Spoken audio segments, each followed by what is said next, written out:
Good afternoon, everyone. Hi, this is Simon from Simon Westfall-Kwong Real Estate Group of Keller Williams. Thank you for coming to Lunch and Learn. Today, we're going to talk about your financials needs for 2022 and what you need to do. Today we have Michael here with us, and also Anthony will be here with us shortly. And I'm going to let them take the floor. First, they introduce themselves, who they are, and then they can go right into it. And then we can save the Q&A towards the end. Michael, would you like to introduce yourself? Oh, I can do that. Again, Michael Karu. I'm a certified public accountant in the state of New Jersey. The CFF stands for Certified in Financial Forensics, which is other work that I tend to do.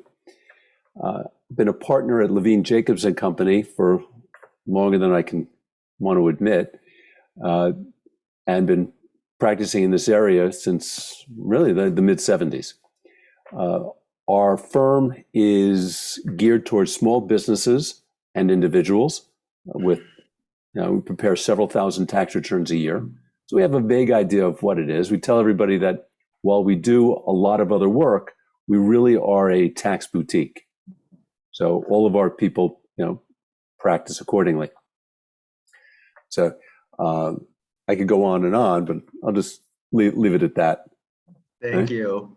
So Michael, we'll get to Anthony in a minute. Michael, so we understand that some landscaping have changed for taxes for 2021 and going to 2022. Can you go into some of those, some of the highlights? Well, fortunately, there aren't that many changes. The Tax Act that went in 2018 set everything out. And with the change in administration, we were anticipating huge changes, but there have been very few that have come in. The little things that are in there are, you can, even for somebody who takes a standard deduction, each individual can take $300 of charitable contributions. Is it a lot? No, but if you're entitled to it, you take it. Right? Most of the planning tools have been in effect for years. And we just continue doing that and trying to tell people that you need to take advantage of everything under the law. So that's kind of the way that it really starts. Right? Now, Anthony, who's on this, is a financial advisor. And one of the key areas is within, kind of, if you will, our joint venue. So someone who has a brokerage account will obviously, or we hope that they have capital gains. Well, the capital gains are either long-term or short-term. Long-term is defined as a year and a day. And don't shortcut that one day, because it can create all kinds of tax problems if you do. So in order to balance it, a lot of times we'll say to Anthony, see what's in there, see if there's tax losses that can be harvested to offset the gains. So the way that it's taxed is you start by taking long-term gains and long-term losses, merge those together. Then you do the same thing with short-term and short-term gains and losses, put that together, and then you see where the excess is. And out of that excess, you're only allowed $3,000 to offset all other income. But the rest will carry forward for a long time, lots of years. So, you don't really lose them, you just don't really get the benefit of them, not immediately. Now, for New Jersey purposes, you do lose that future benefit. So you don't want to say, well, yeah, I've got $20,000 of gains, I'll sell $50,000, take the losses, and then offset it all and carry it forward. Well, that's not going to help you in the long run, just in the short run. So someone like Anthony will have a handle on the accounts, where things have to be balanced. And depending on what instructions he's given, because again, the decision's always up to the investor, never up to the financial advisor. But he will implement what's necessary based on, the instructions. So, that's the first thing that we always try to do is make that as close to zero as possible. If you have to have gains, you want long-term gains because they're taxed at 20%, not at ordinary rates. So it's considerably better. So that's the first thing that we always look at.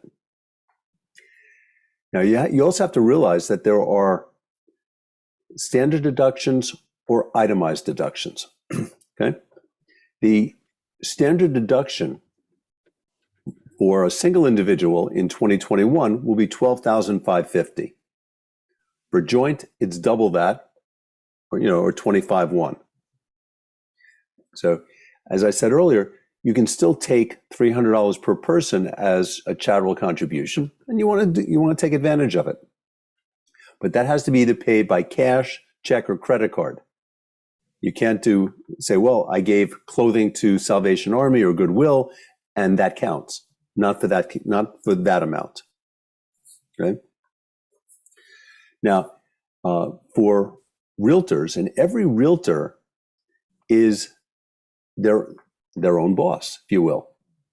No one gets a W-2 because realtors will get a 1099. That enables everyone to have their own retirement plan. Okay, so Anthony again is heavily involved with these, and whether you choose to use a SEP or I guess you can do a solo K, and or simply an IRA, he can help implement those plans, and each type of plan has different rules. So, Anthony, if I want to if I'm self-employed and I want to set up either a SEP or a 401k, right? What has to be done up front? Can I say, well, I'm going to do it next year and fund it completely next year and set it up in April or May? Or do I have to start it now, even if I'm not funding it now in the current year? So with a SEP, it's pretty easy, right? There's a lot of flexibility that comes to utilizing a SEP. You could do it in the year of, you can do it, in the year after, all the way up until you file your tax return. With individual or solo 401ks, a little bit different structure, a little bit of a different animal. With that structure, there's not as much flexibility as there is with a SEP, but by giving up a little bit of flexibility, more often than not, you will gain more tax advantages from a contribution perspective. So, and generally, both plans can be funded all the way up until your tax return. But the solo 401k, a portion of it does have to be set up before December 31st. Right. So, one of the things that I've taken advantage of, and the government is actually looking to close it, but they've been talking about that for years, is what we term a backdoor Roth. Now, the difference between a Roth IRA and a traditional IRA is the tax consequence. If you're not using any kind of plan and you say, well, I want to use an IRA, you fund it, you say, okay, it's a traditional IRA. Now you've got two choices. You can deduct it or not deduct it. If you deduct it, well, it goes into that account. It grows tax-free. And then when you take it out, it's taxable. Now, for New Jersey purposes, they do not allow a deduction for IRAs. So you have to actually keep track of your basis so that when you take the money out in 10 years, 20 years, 30 years, 40 years, you actually don't pay tax on that basis. Right? Now, for the 401k, the state does allow it. So it's, again, a little different. If you choose to use a Roth IRA, you put the money in, you do not take an immediate tax deduction. similar like every other IRA, it grows tax-free. But when you withdraw the monies in, again, 10, 20, 30, 40 years, it all comes out tax-free. That's a huge advantage. So that's something that, that we look at. The backdoor Roth is a way of putting money into a Roth IRA, even if you're technically not entitled to do so. So what would happen is you would set up a traditional IRA as a non-deductible IRA. And then I tell people to wait 30 days, but you can really wait 1 or 2 days, and then roll it out of the traditional and into the Roth. Right? So what you've done now is you're taking money, simply investing it, and letting it grow tax-free for year after year after year, and then take it out tax-free later on at the appreciated value. So that's something that, that I espouse. I do it. So, you say, practice what you preach. Believe me, I've been doing that for years. And Anthony and I have had several conversations on it as how it's useful and really very beneficial for a lot of people. So to give you an idea with that, when my kids had their first jobs, whatever the amount was, I funded a Roth IRA for them. And I continued to do that. Right? So they've got a great nest egg after a significant number of years that wouldn't be there if not for being a little proactive. And then we tell people you always have to be proactive in with taxes. Okay? Now, when we talk about the difference between standard deduction and itemized deduction. Hey, Mike, can I just Do you want me to bring that document up on the screen so you might be able to touch on points that you sent up? You can. That's fine. Anthony? Yeah, I was just going to hop in, right? So, I mean, you may know more than I do, but we're getting word, with many of the, look, I mean, everybody understands that there might be some tax law changes coming up, in the next year or 2 years or however long. And the backdoor Roth IRA is a big target for, the current administration. So, look, if you haven't talked about it with your tax advisor or your investment advisor in the past, you might want to do so because it may not be here much longer. That's the whole point. Right. It is a very valuable feature, but it may not be around too much longer. Oh, absolutely. Yeah, that's they've tried to eliminate it several times, and each time it kind of has gotten passed over, but we don't know what's going to happen in the future. So we tell people, take advantage of whatever you can today. We'll worry about tomorrow. Beryl, if you want to put that up, that's fine. Okay. You guys see it? No, I can, yeah. So we're going back again, starting just with the itemized or standard deduction. For a married filing married filing joint couple, you have $25,100 of deduction. They're giving that to you up front. It's now up to you to determine whether or not you can get a greater benefit by itemizing. So we start with the easy one, what we call SALT, state and local taxes. That's a combination of sales tax, New Jersey gross income tax, your real estate taxes, and there's a variety of others that can qualify, but those are the three main ones. That's maxed out at 10 grand. Well, anybody who has a house anywhere in definitely in Essex County, in most of New Jersey, you're going to pay more than 10 grand in real estate taxes. So you're going to max that out anyway. So now you say, okay, now I need 15.1. What can I do with that? Well, you start with mortgage interest. There are calculations because under the new law, your mortgage had to be $750,000 or less in order to take 100% of the deduction. If the mortgage value was higher, then there's a calculation that's done prorating it down. So they say, okay, let's assume that we have $7,500 worth of mortgage interest. Well, we still need another $7,600 in other types of donation of deductions. That's either going to be medical or it's going to be contributions. Now, I'm just going on this now. We'll talk a little bit in a couple of minutes about the Schedule C, which is for your businesses that's filed. And there's a whole different set of deductions that we can do with that. But we'll come back to that in a couple of minutes. So we look at your medical expenses and we look at your charitable contributions. As a self-employed individual, the health insurance premiums that you pay are treated differently than for someone who's not self-employed.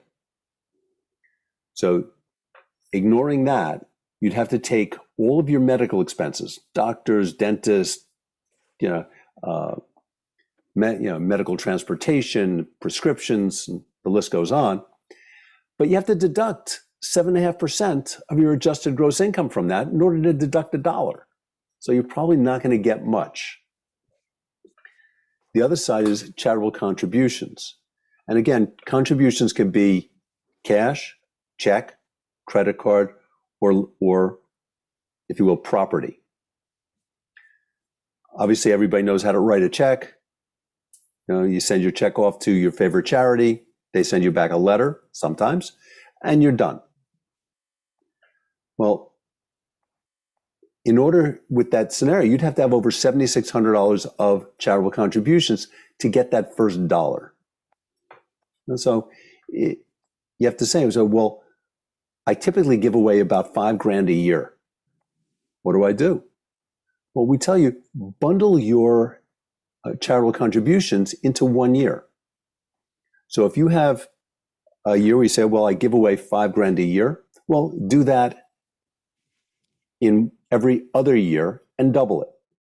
So in year 1, you give away 0. In year 2, you give away 10,000. Now you're able to take advantage of itemizing. So it's just a way of kind of balancing it out a little bit.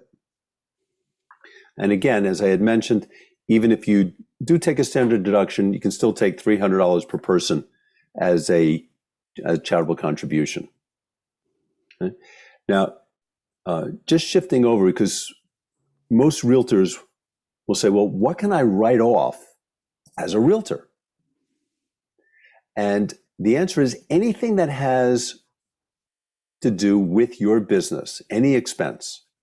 So some of the obvious ones are the multiple listing fees, the key boxes that you pay for, your association dues, your licenses. Those are obvious.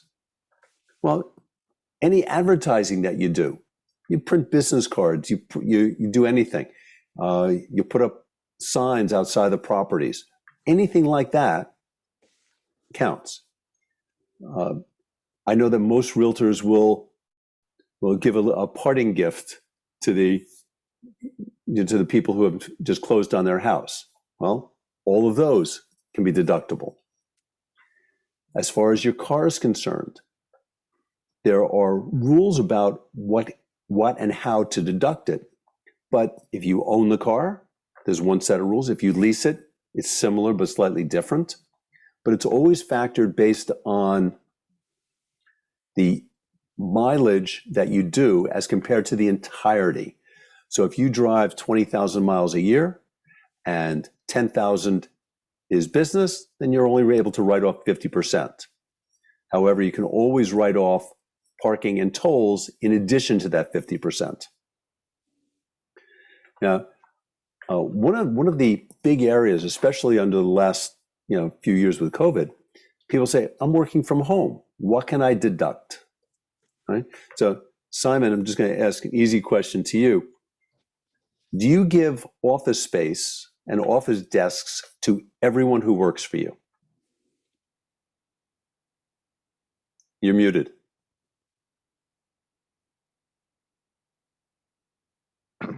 Yes, the space is available. Okay, the space is available. So if somebody wants to come in, they can, right? But it's not a designated space for them, correct? Correct. Right. Now, that being the case, people are able to write off home office expenses. Now, say, well, I work from my kitchen table. Well, you lose, you get nothing. Somebody else says, well, I have a separate room.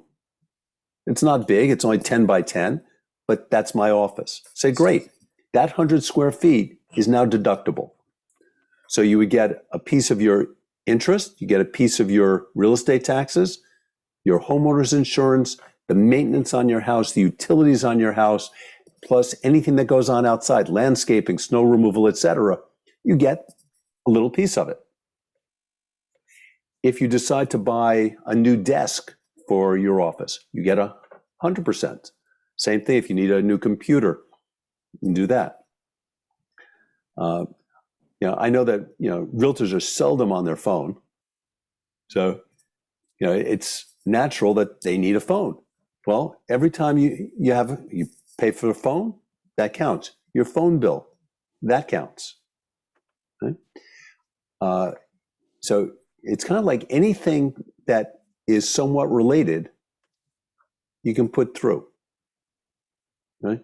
So it's just one of the things that we look at is what can we really do with it. Okay. Okay. I'm seeing you scroll. Keep going. We've did them. Okay. All right. Well, you can stop there for a second. When we're looking at the business, and we do that, we treat separately. That's where we would calculate a SEP contribution or simple K or whatever else from that. So the calculation is you take the net profit times 20%, but that net profit is net after the your half of the self-employment tax. So it's a little messier, but that's just the way that would get calculated. Now, for those of you who can see the screen where it says give it away, that deals with estate planning, where you can do $15,000 per gift. So, for example, if Marilyn hits the lottery tomorrow and wins $100 million, she could give any number of people $15,000 apiece. No tax to them, no gift tax, no nothing, as long as the amount does not exceed 15, which I believe is going up to 16 for 2022. Right? Now, where it says here, you can gift ahead in a 529 plan. Anthony's heavily involved with 529s.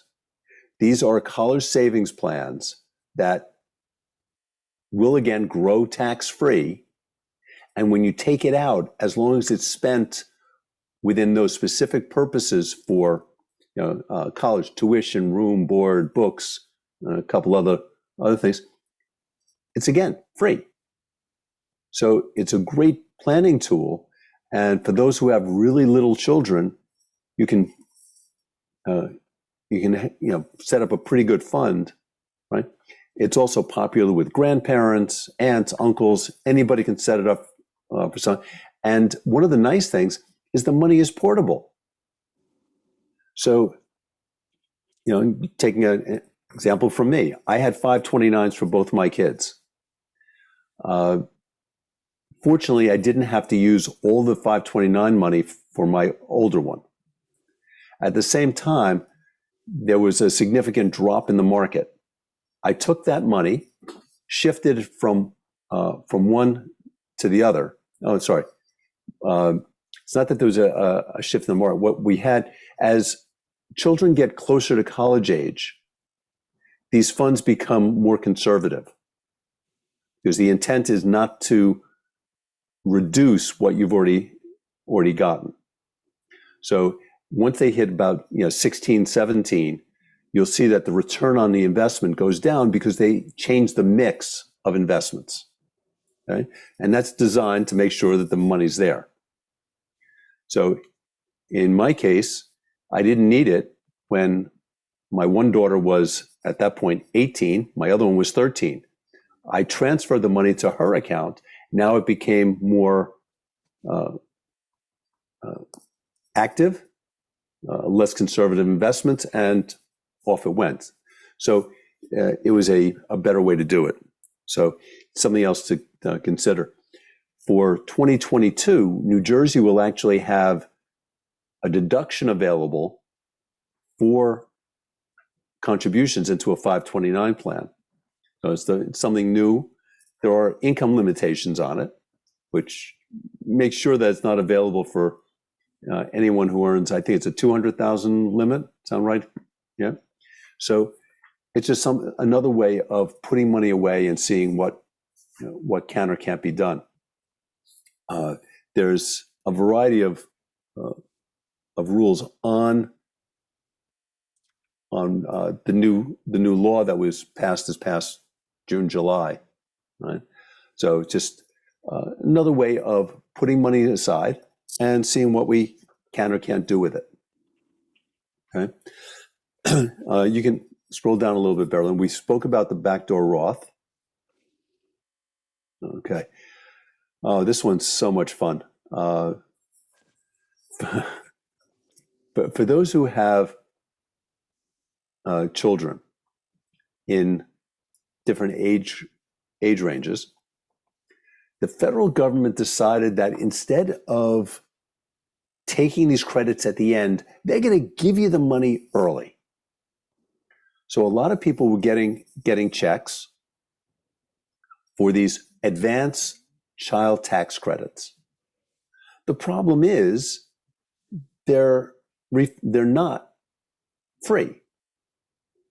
These are not, they're refundable credits, but by the same time, if you take it and you weren't supposed to, you have to give it back.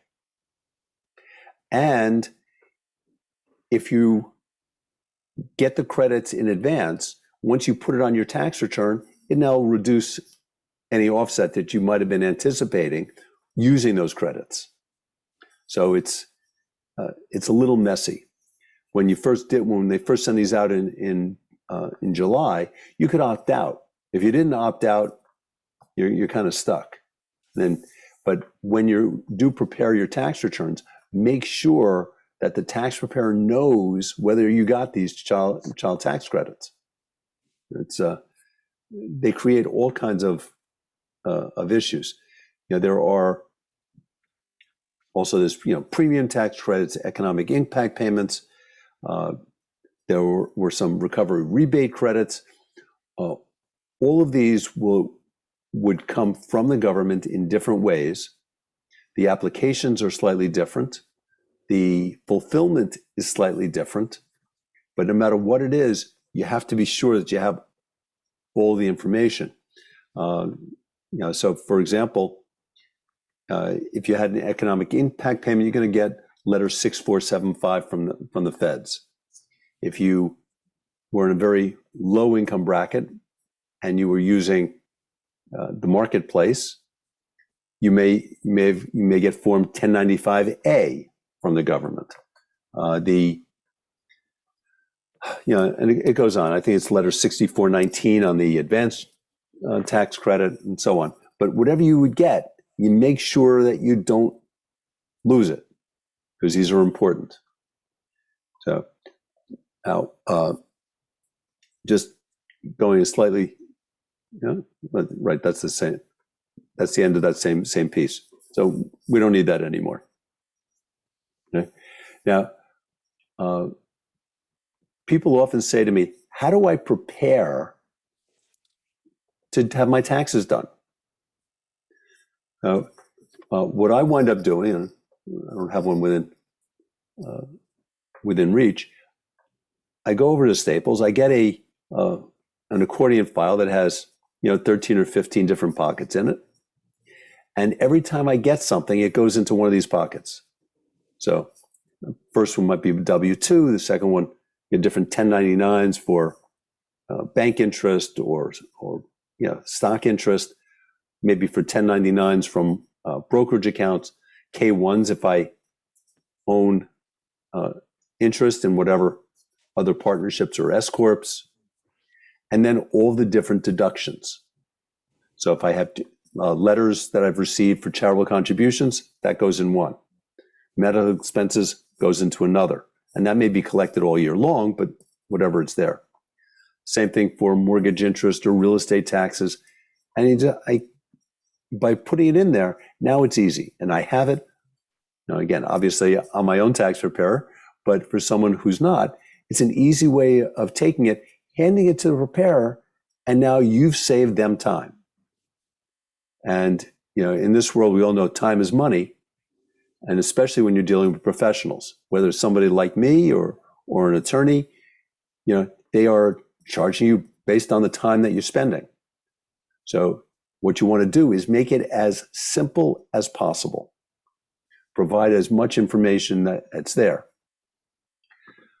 For everyone who is self-employed, you have to pay estimated taxes. Well, make sure that you pay them and then put copies of either your canceled checks or the forms or printout. We get printouts from the state. The Fed's a little harder, but you can do that. We can't, but you can. For the state, we actually can work the system to get it. And just take that and put that in there. The more information you provide, the easier it is. When you're doing your Schedule C, no tax preparer wants to see every invoice. It's not worth it. You don't want us to have to sit there and add up 43 entertainment bills. Just add it up yourself or write it down on a sheet. Say, here, this is what I spent in each of these categories. If you have questions, ask the question. Should I be deducting this? Should I be deducting that? Always look to get the most deductions without being let's say, lack of a better word, overly stupid. I know in the investing world they'll say, bulls and bears make money and pigs get slaughtered. All right. Well, in the tax world, it's kind of same thing. If you're reasonable with what you're doing, it all goes fine. Once you get a little too overly aggressive, either you'll get a letter from the IRS. They're not doing a whole lot of auditing anymore. They're understaffed, but you never know what you're going to get from them. One of my favorite deductions is non-cash deductions. Is it charitable contributions? Okay. Now, Simon, you were in the fashion industry for a while, correct? Yes, I was. Right? Okay. So if you bought a suit 5 years ago, 10 years ago, you've worn it, you say, you know what, I don't like this anymore. What do you do with it? Well, you've got a variety of choices. You can put it in the garbage. You can bring it over to a thrift shop and hope that you can get, $3 or $4 for it. Or you can donate it. So what we did is we've set up our own spreadsheet that was taken from the National Council of Jewish Women's when they had their thrift shop operating in West Orange. And each category has its own line item. So for example, under men's clothing, it'd be shirts, sweaters, shoes, slacks, suits, and so on. For women, the same thing. Every type of thing, blouses, sweaters, slacks, pantsuits, dresses, but of course dresses are broken down to cocktail dresses, evening dresses, daytime, and so each of these have a value, and you can write off up to $5,000 within each of these categories. Now I'm not talking 5,000 of slacks. I'm talking 5,000 of clothing. Same thing with furniture. You want to, I had a client who decided they were completely redecorating their house. They had somebody come in, value every item that was in there, every picture, every little tchotchke that was here, every couch. They took pictures. I got a binder that was this thick. Here's the value. They donated it to, I forget which charity, and they took a write-off for about $30,000 worth of furniture. But when you're doing something like that, the rules are a little different, and you do have to have a signed appraisal. So that's why I had that book, and then there's a separate page that they sign. You can see that Anthony's sitting in a car, right? Well, if he doesn't like that car anymore, what's he going to do with it? He can trade it in. He can sell it. He can put it in the garage for the next 10 years till his son is old enough to drive, or he can donate it. You say, well, if you donate it, what happens?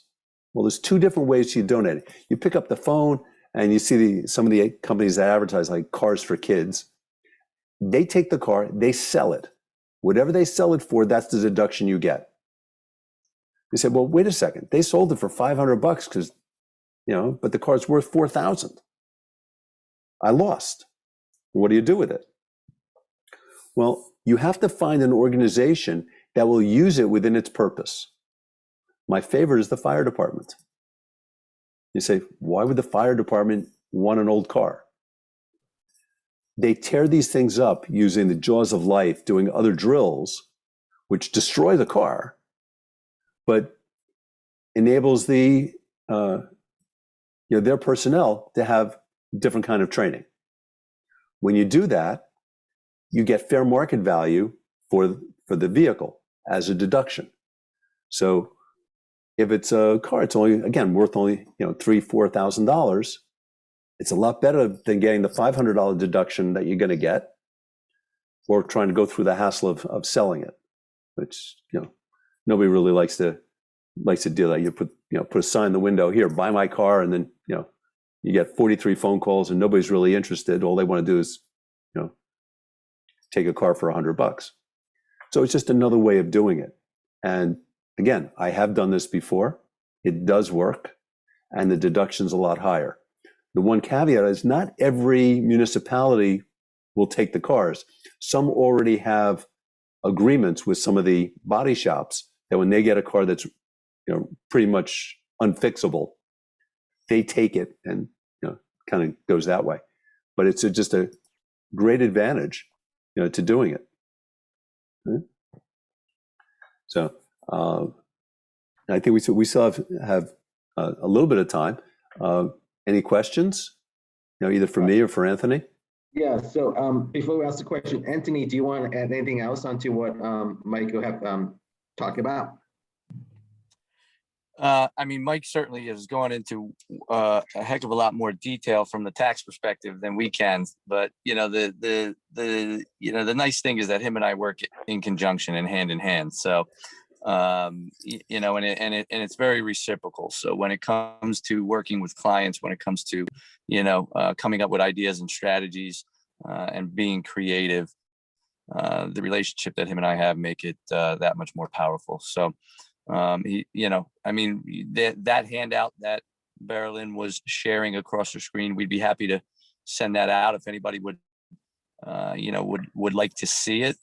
But the reality of it is those top 8 tax tips that we put together for 2021, many of them you see on there from year to year, and they're consistent, some of which are new, obviously, but the nice, or I should say the important part is while it is year end, and while those conversations become more and more prevalent in our conversations with clients, that type of tax planning is something that both Mike and I do all year long. It's not just one time a year. It's not just something that you kind of only look at in December.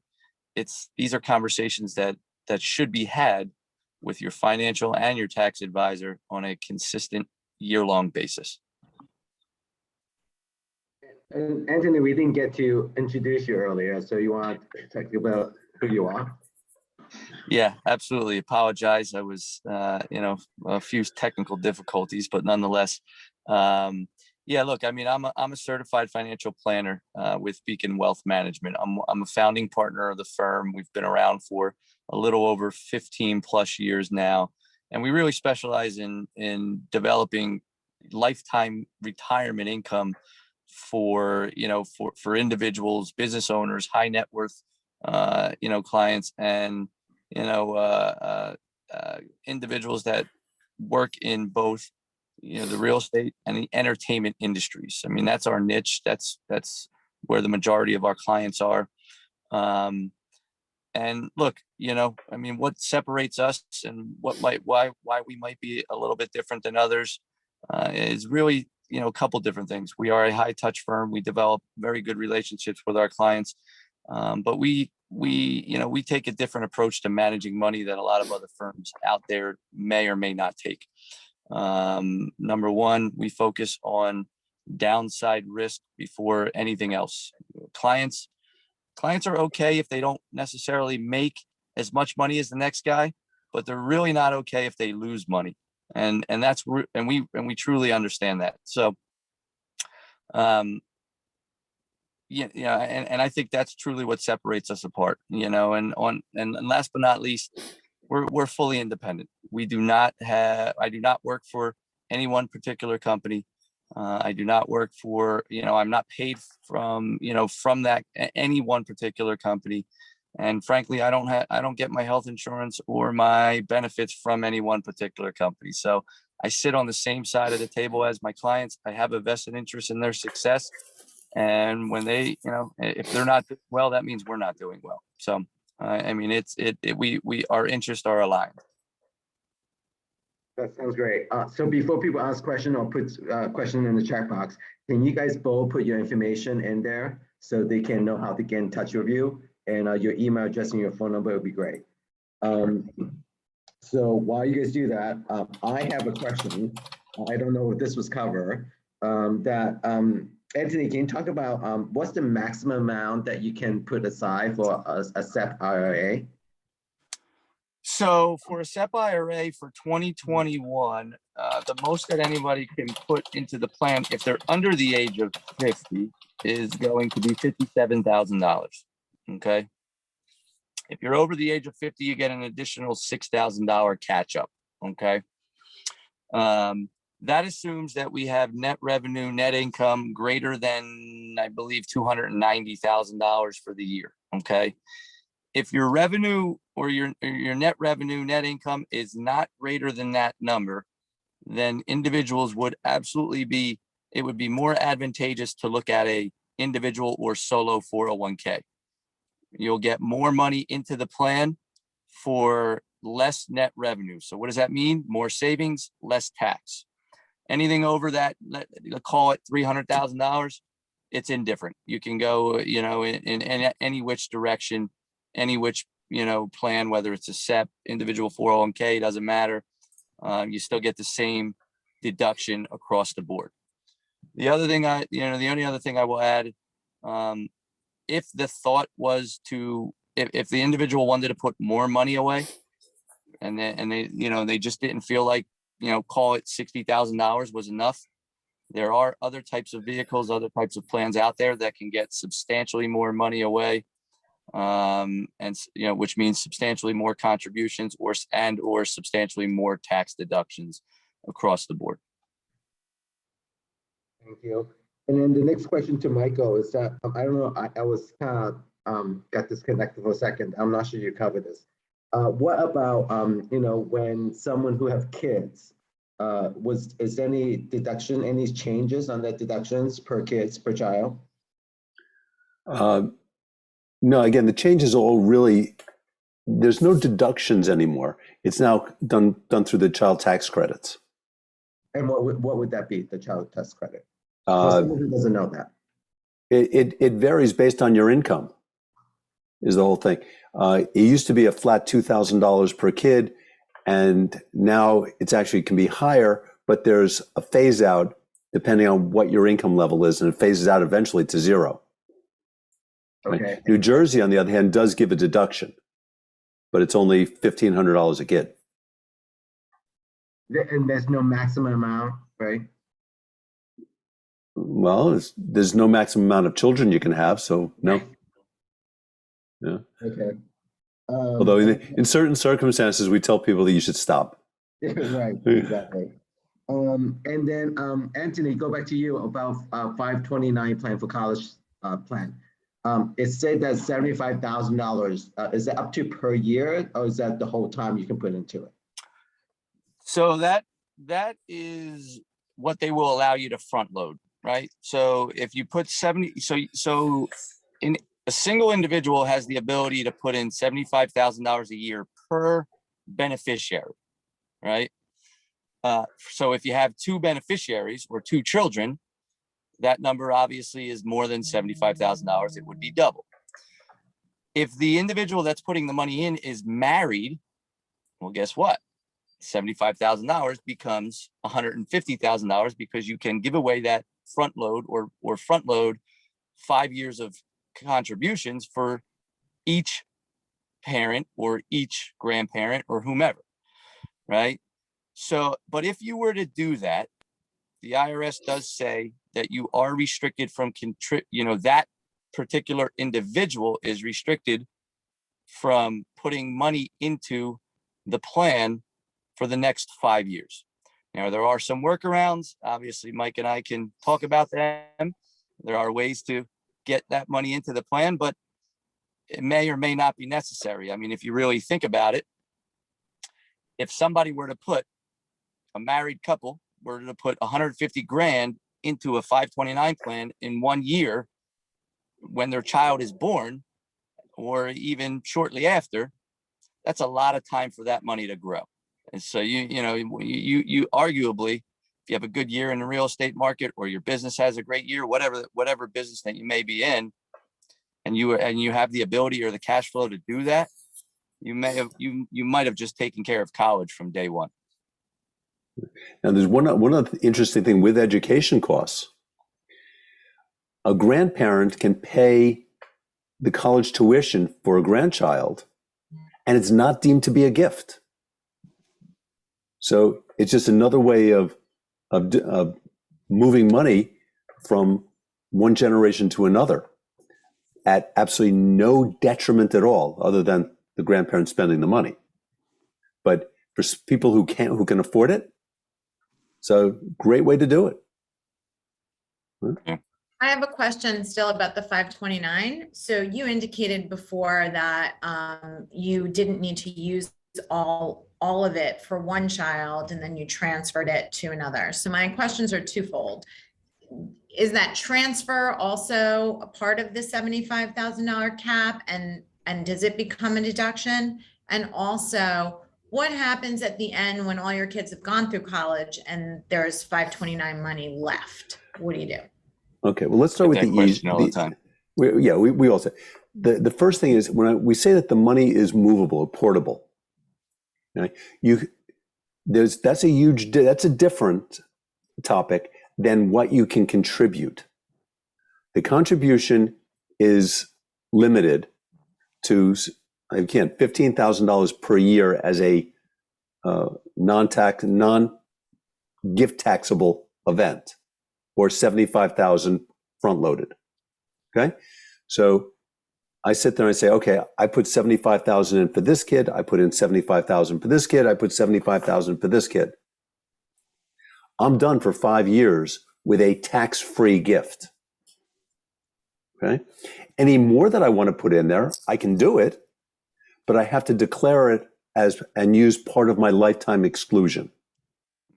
Okay, this is a whole separate area because estate taxes are very different than income taxes, right? So that's the first thing. You say, okay, I have 3 kids. Right? I tell them, 3 kids, 1 of each. So the first one goes to school, uses all their 529 money, no problem. Second one gets all scholarships. I don't need to use any of it. What do I do with it? Well, I can now move it to the next one, to the third one. I use whatever's there. Now you said, well, what happens if there's money left over? Well, I can go back to school. I can move the money to me. Right? I can move the money to one level out, which means that money could actually be used for my nieces or nephews. So we've seen that. I've had clients that have come to me and say, look, I've got $100,000 left. I don't really want to give this, to my niece and nephew. What do I do with it? Because, it's just going to sit there. Well, you can let it sit there until you have grandchildren and then move it to them. So, it's only if you take it out, is there any potential tax consequence? Right? What is the tax consequence? Can you move it to an IRA or something? Or no? No. Yeah, that would be, you take it out, you have to get a tax penalty, and then you can move it to IRA if you want to. Right. Remember that the money that went in was after tax money. It's only on the increment that you're paying tax. And there's also some potential penalties in there as well, because the government doesn't like you to do it. They want you to spend it as intended. But they're great planning tools. They really are. So. And then Michael, You're using, oh, sorry. I was just going to say, you're using the term front loading. So it has to, that $75,000 has to be at the inception of the 529, or can you front load it at any time? Like say you only had $5,000 to contribute when you were first starting out, but now you have a lot more to put in. Can you front load it at any time? Yeah, anytime. Yeah, it's each $15,000 contribution is a year. That $15,000 represents the annual amount that can be given from any one person to any other one person. Okay. As I said before, you hit the lottery and you decide that you're going to give $15,000 to 100 people. So be it. You're allowed. Okay. All different. No filing requirements, no tax, no nothing. With a 529, that 15,000 represents year 1, 2, 3, 4, and 5. That's all it is. It's giving the opportunity to put more money away today so that it earns more, and then there's more available, for college at the end. There's not the 529 plan does come with a lot of flexibility overall, right? The IRS basically only says that the most that you could ever put into a 529 plan is, let's call it almost, somewhere between 350 and 400 grand. They changed the number, over the years, but it's somewhere around, let's call it $350,000. That's the most that they will ever let you put into the plan without them coming back and saying, hey, this money will be taxable. Yeah. There's a question in the chat box saying, any strategies to bringing the gap for what you have saved and what college will cost? Yeah, make sure that if you have a son, he's 6'10", 280 pounds or more, and can play football or basketball. We find that helps a great deal. There's a variety of things that you can do. First of all, with the 529, if you invest in a New Jersey 529 and the child goes to a New Jersey school, they'll actually kick in some extra money. So that's one thing. Yep. They will also match some of the 529 contributions as well. Right. That's income based. Right. One of the other things that we look at, if sometimes kids aren't ready to go away to school, but they still want to start. Go to a community college for a year. Those credits are transferable to other New Jersey-based schools. So there's a lot of things, there's little things like that. Now, when you're just talking about the actual cost, right? Whether you save the money in a 529 plan or you put the savings anywhere else, it's just the act of accumulating money to offset the cost. Right? Now, if you want to do it in a tax-free basis, Anthony can find investments that are tax-free, or if you will, geared towards a lower tax cost.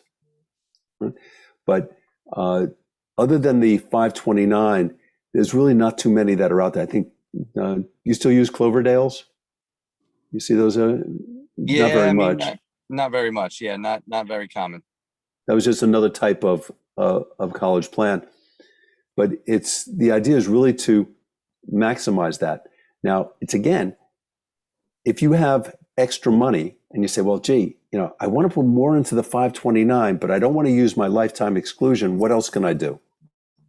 Well, you give the money to a sibling and let that sibling set up a 529 for your kids, or your parents. Nobody says that multiple people can't set up 529s for the same beneficiary. Hence the workarounds between that $75,000. Right. So I should say the front load. Right. So if somebody has front loaded it in this year, you say, gee, I still want to keep putting more money in. Well, as long as you're not the person putting it in, you're okay. So there's ways around it, but it's like anything else. The only thing I'll add to answer that question, I mean, and granted, a lot of this is somewhat income dependent. I mean, if somebody is just makes a considerable amount of income, it becomes very difficult, overall. But sometimes the way you title assets and the way you title, accounts, will play a large part in bridging that gap between cost and what you save. There are certain vehicles that are not factored into a financial aid calculation. There are certain, assets or vehicles that are not factored into the school's grants application. So all those things should be looked at and considered when it comes to, college planning. And ideally, the earlier that you start looking at it, the more advantageous it is. Yep. All right, thank you so much. This has been really informative, and both of your guys' information's on the chat box. And if anyone of you would like to get in touch with Michael Karu and Anthony Calabrese, their information's on there. We'll pass along the sheet that will circulate those 8 points that how can help you, and their information's also on there too, so you can touch base with them. Simon, Anthony has a different sheet which has a listing of really like all the different documents and all the things that you do. You shared that with us a few weeks ago. I think that if you send that to Simon and he sends that out to his people, that'd be really informative. It was a great planning tool, one of the best that I've seen. So I would, that'd be a good thing to add. Yeah, definitely. They send it to me, and I'll send it out to people, and then we'll put it in the Dropbox. Okay. All right. Perfect. Thank you, guys. It was great lunch and learn. And anyone who would like to get in touch with both of them, you have the information, and we'll talk to you all soon. Thank you so much. Thank you Take much. care. Take care, everybody. Have a good day. Bye now.